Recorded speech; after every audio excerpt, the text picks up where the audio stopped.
है। तो हम लोग जो अपने टॉपिक में देख रहे हैं कि डेली हम एक छोटे से किसी भी टेबल को उठा रहे हैं और उसको एक्सप्लेन कर रहे हैं और चीज़ों को देख रहे हैं कि कैसे नीट पॉइंट ऑफ व्यू से क्वेश्चन पूछेगा। आज का जो हमारा टेबल लिया गया है, ये टेबल रिस्पायरेशन चैप्टर, और हमें मालूम है कि रिस्पायरेशन चैप्टर पढ़ने से पहले हम लोग ऑलरेडी फोटोसिंथेसिस पढ़ चुके हैं। फोटोसिंथेसिस की अगर हम बात करें तो उसमें मालूम था हमारा जो मेन प्रोडक्ट बन के निकल के आ रहा था तो क्या था, फर्दर ग्लूकोज, जो हम लोग बचपन से पढ़ते हुए आ रहे हैं। और आज भी यही चीज़ है कि जो हम फोटोसिंथेसिस होता है प्लांट के अंदर तो क्या बनाते हैं, ग्लूकोज बनाते हैं। कह रहे जब ग्लूकोज बनता है, चाहे वो हम प्लांट की बात करें चाहे वो एनिमल की बात करें, तो हमें मालूम है कि इसमें दो पाते होते हैं, एक होता है एरोबिक रिस्पायरेशन, एक होता है एनएरोबिक।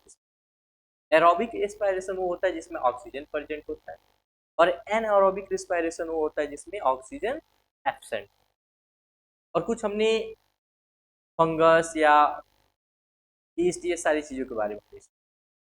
तो हम आज इस टेबल के पॉइंट ऑफ व्यू से देखेंगे कि आखिर नीट एग्जाम में इस टॉपिक से क्वेश्चन पूछा गया है। इस टॉपिक से अगर हम बात करते हैं तो सबसे पहले हमें मालूम है कि किसी भी चीज को हम अगर खाते हैं या प्लांट के अंदर फोटोसिंथेसिस तो बनता क्या है,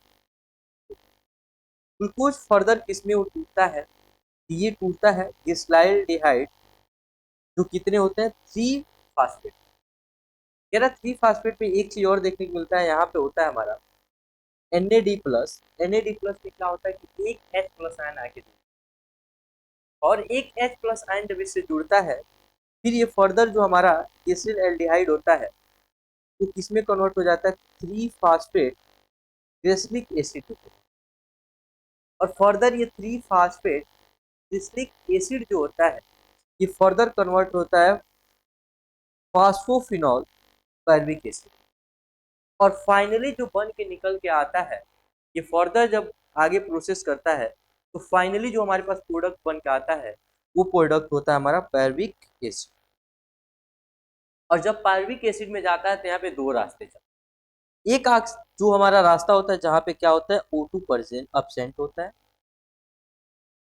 और एक जो होता है जहाँ पे O2 प्रेजेंट। तो जहाँ अपसेंट होता है वो कौन सा प्रोसेस फॉलो कर रहा होता है, तो एनएरोबिक वाला प्रोसेस फॉलो कर रहा होता है। और एक जो होता है जहाँ पे ऑक्सीजन प्रेजेंट होता है वो कौन सा प्रोसेस फॉलो कर रहा होता है, इसकी बात। तो हमें जो देख रहा है कि जो पैर्विक एसिड है, पैर्विक एसिड फर्दर लैक्टिक एसिड में कन्वर्ट हो रहा है। ये लैक्टिक एसिड में कब कन्वर्ट होता है, जब O2 एब्सेंट होता है। यानी O2 एब्सेंट होता है तो यहाँ पे कौन सा प्रोसेस चल रहा होगा, तो एनएरोबिक रिस्पायरेशन चल रहा होगा। यानी हम बोल सकते हैं यहाँ पे क्या चल रहा होगा, एन एरोबिक रिस्पायरेशन चल रही है। एक क्वेश्चन तो ये पूछा गया था कि जब पैर्विक एसिड लैक्टिक एसिड में कन्वर्ट होता है तो वहाँ पे कौन सा पाथवे देखने को मिलता है, ये याद रखिएगा। वहाँ पे O2 एब्सेंट होता है और यहाँ पे एनएरोबिक रिस्पायरेशन। और यहाँ पे क्या होता है, तो यहाँ पे जो NADH होता है वो फर्दर एक H+ आयन को रिलीज कर देता है और फर्दर वो क्या बन जाता है, Na। ये क्वेश्चन, और लैक्टिक एसिड जब बनता है, जैसे हमारे बॉडी के अंदर हम बात करें, बहुत सारे हम लोग एक साथ काम कर रहे होते हैं और हमारे बॉडी में बहुत सारी एनर्जी एक साथ चल रही है, तो बहुत सारे ATP का फॉर्मेशन। तो हमें मालूम है कि अचानक से हम लोग अपना काम करना रोक देते हैं, जैसे हम लोग बॉलिंग कर रहे होंगे क्रिकेट में या हम लोग साइकिलिंग कर रहे होंगे, तो अचानक से आपके पैर में क्रैंक आ जाए। क्रैंक का मतलब होता है दर्द, अचानक से आपको दर्द फील होने लगता है। इसके पीछे का रीजन ये होता है बाबू, वो जो पैल्विक एसिड कन्वर्ट, ग्लूकोज जो था पैल्विक एसिड में कन्वर्ट हो रहा था और एटीपी का फॉर्मेशन कर रहा था, तो वहाँ पे क्या हुआ, आपने काम करना रोक दिया, यानी आपका रिस्पायरेशन रेट घट गया। और रिस्पायरेशन रेट अचानक से जब घटता है तो वहाँ ऑक्सीजन की कमी हो जाती है, तो फिर पैल्विक एसिड किसमें कन्वर्ट हो जाता है, लैक्टिक एसिड में। यही लैक्टिक एसिड जहाँ स्टोर हो जाता है आपके बॉडी में, आपको पेन फील, दर्द फील। एक तो क्वेश्चन है। और 21 पाथवे से यह किस लिए होता है, तो यहाँ पे ऑक्सीजन एब्सेंट हो जाता है, और जहाँ ऑक्सीजन एब्सेंट हो जाता है वहाँ पे कौन सा रिस्पायरेशन देखने को मिलता है, वहाँ पे एनएरोबिक। लेकिन वही बात बोला गया कि अगर ग्लूकोज को हम कन्वर्ट करते हैं पैर्विक एसिड में, अगर हम यहाँ क्या कर दें, तो यहाँ पे अगर हम डीहाइड्रोजिनेज एंजाइम लगा दें, कौन सा एंजाइम लगा दें, डीहाइड्रोजिनेज, हाइड्रोजिनेज। अगर डिहाइड्रोजिनेज एंजाइम लगा दें, ये किस में वर्क करेगा तो ये भी बता दे रहा हूँ, ईस्ट के अंदर। कह रहा है कि अगर हम यहाँ पे क्या लगा दें, ईस्ट लगा दें, यानी डिहाइड्रोजिनेज वाला एंजाइम यहाँ फिट कर दें, ये हमें क्या बना के दे देगा, तो ये हमें एल्कोहल बना के दे देगा जिसका नाम इथेनॉल है। और इसके साथ साथ क्या रिलीज कर देगा, तो यहाँ पे CO2 रिलीज।